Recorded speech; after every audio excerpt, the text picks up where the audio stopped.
TV News Express. Samantala, ibinasura ng Korte Suprema ang petisyon na inihain ni Cassandra Leong laban sa mga komite ng Senado at House of Representatives na nagsasagawa ng investigasyon ng anomalya sa Philippine Offshore Gaming Operators o POGOs.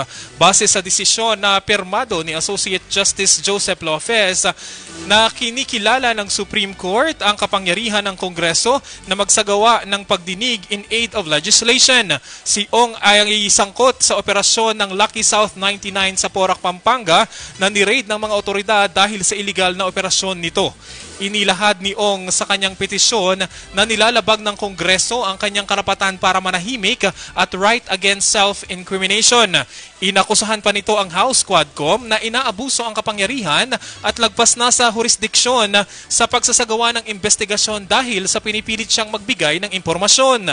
Paglilinaw naman ng Supreme Court na ang legislative power ng Kongreso ay nakasaad sa 1987 Constitution kaya walang nakitang paglabag. Si Cassandra Ong at iba pa ay nahaharap sa kasong qualified human trafficking na isinampa noong buwan ng Abril.